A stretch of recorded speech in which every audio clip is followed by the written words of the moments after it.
Here is a number FIFA announced this week without apology. Projected revenue from this World Cup, $8.9 billion. From the 4-year cycle that surrounds it, $13 billion. Here is a number FIFA did not announce. Canada's parliamentary watchdog has confirmed taxpayers will spend more than $1 billion CADCO hosting a tournament where FIFA keeps the ticket money. In the United States, FEMA alone distributed $625 million in security grants to host cities.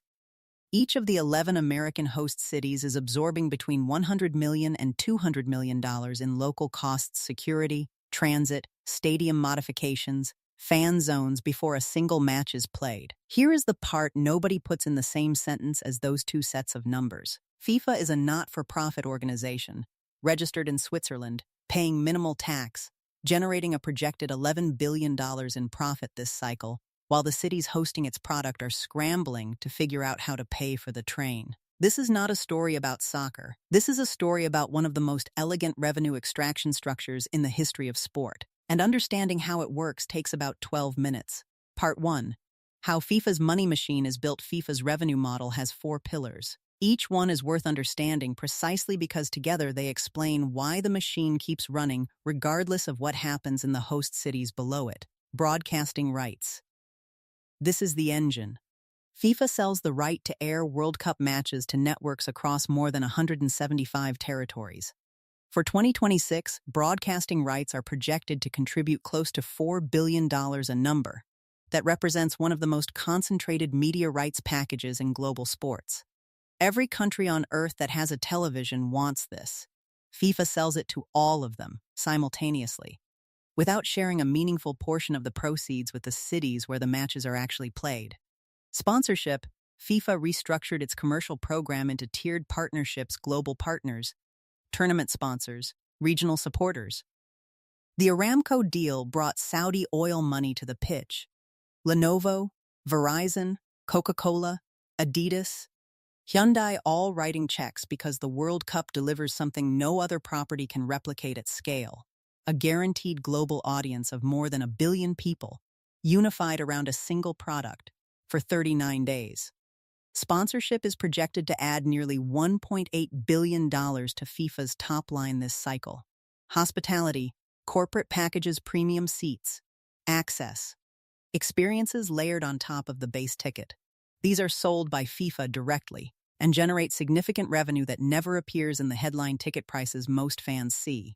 Combined with standard ticketing, FIFA projects more than $3 billion from this category. Ticketing itself. And this is where 2026 did something different. For the first time in World Cup history, FIFA implemented dynamic pricing, an algorithmic model that adjusts ticket prices in real time based on demand, the same mechanism airlines use. Face value tickets for the final at MetLife Stadium started at over $2,000 and climbed to $32,970 under dynamic pricing by early May. A single seat. On FIFA's official resale marketplace, listings reached $11.5 million. Here is the contrast worth holding. When the United States, Canada, and Mexico submitted their hosting bid in 2017, the agreed maximum price for a final ticket was $1,550. By April 2026, the cheapest standard final ticket had already reached $5,785. No adjustment was required. No explanation was offered. The contract was already signed. Part 2. The resale platform selling the same ticket twice. Here is the structure of the ticket market that very few mainstream outlets have explained clearly. FIFA banned third-party resale. No StubHub. No external platforms for official World Cup tickets. The only authorized secondary market is FIFA's own official resale marketplace, which FIFA built, controls, and profits from. When a ticket is resold on that platform, FIFA charges both the buyer and the seller a 15% fee. That's 30% of the total transaction value collected by the same organization that sold the ticket in the first place, at whatever price it chose to set. FIFA is effectively collecting $30 for every $100 in resale transactions on its own platform, making money on the first sale and collecting again on the second. In Mexico, where ticket resale laws are stricter and the government lobbied for consumer protections, FIFA agreed to limit resale prices to face value. For American fans, no cap, no limit, and a 30% fee on every transaction. In late May 2026, a peculiar thing happened. More than 40,000 tickets abruptly vanished from FIFA's primary sales platform, and a closely matching volume then surfaced on its resale marketplace at lower prices, with a significant number priced at $69.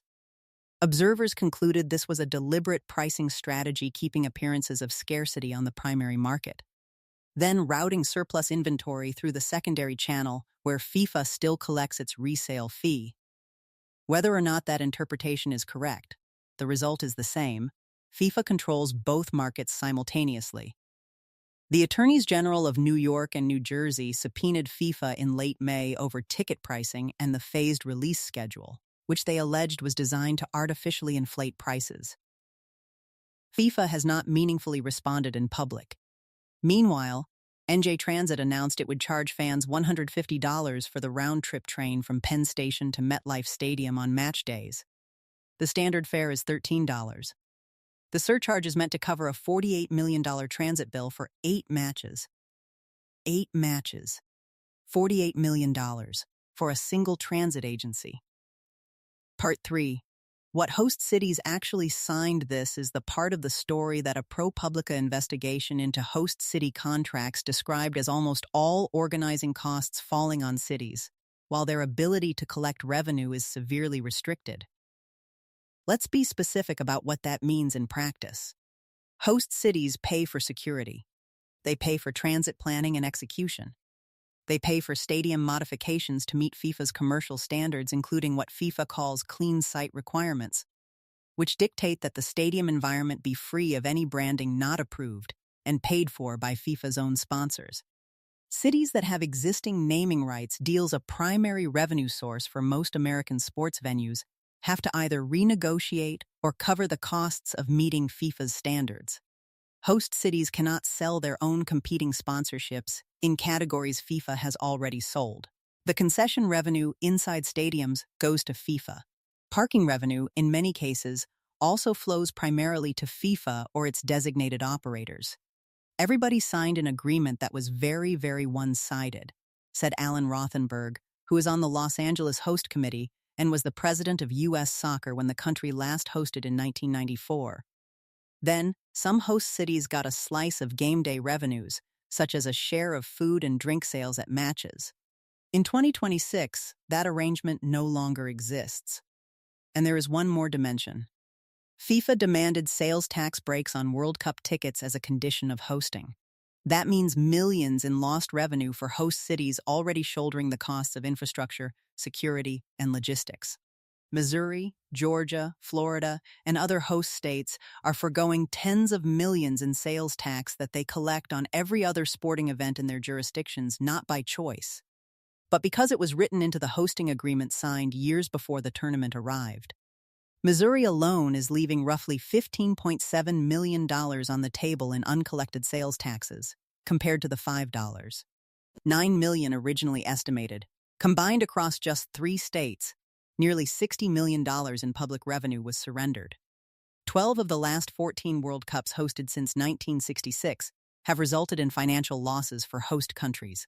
The average return on investment for the last 3 World Cups was negative 31%. Part 4. The not-for-profit that makes $11 billion. FIFA is registered as a non-profit association under Swiss law. This structure is not a technicality. It is load-bearing architecture. Because FIFA is a non-profit, it pays minimal tax on its Swiss operations. Because the World Cup revenue flows through that Swiss entity, it is largely shielded from taxation in the countries where it is actually generated. The United States hosts 78 of the 104 matches in 2026. FIFA's revenue from those matches is not taxed in the United States at the rates that would apply to any commercial enterprise generating equivalent income. Critics have frequently argued that FIFA's centralized control over commercial revenues allows substantial profits to be retained by the governing body, while many financial risks are transferred to host nations and local governments. FIFA's defense, offered consistently by President Gianni Infantino, is that the organization reinvests more than 90% of its revenue back into the development of football globally. Member associations receive funding, Development programs are funded.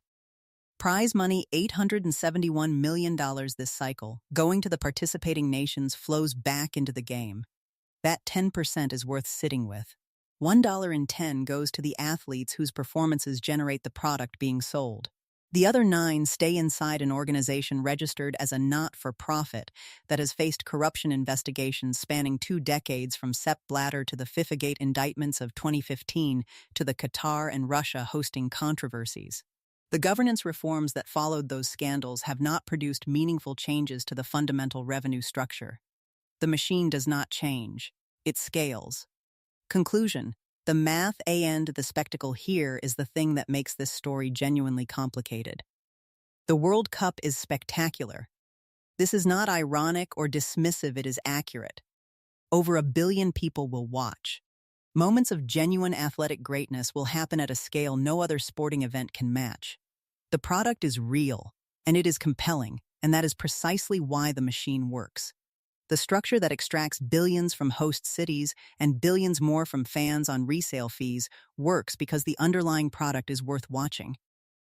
FIFA did not create a scam. It created a monopoly on something people genuinely want, and then built the most efficient possible structure for converting that want into revenue, while distributing the costs as broadly as possible. Host cities signed the contracts. Nobody forced them.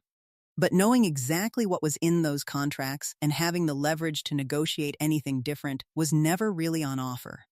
Cities that wanted to host had to agree to FIFA's terms years before the tournament arrived, before the dynamic pricing model was announced, before the resale platform was built, before the sales tax exemptions were quantified. And 4 years from now, in a different set of cities, in a different country, the cycle will repeat. New contracts will be signed. New projections will be presented. New promises of economic transformation will be made. The math will be the same. FIFA will project a record commercial cycle. The host cities will absorb the costs. The fans will pay whatever the algorithm sets. And somewhere in Zurich, the world's most profitable nonprofit will file its next financial report.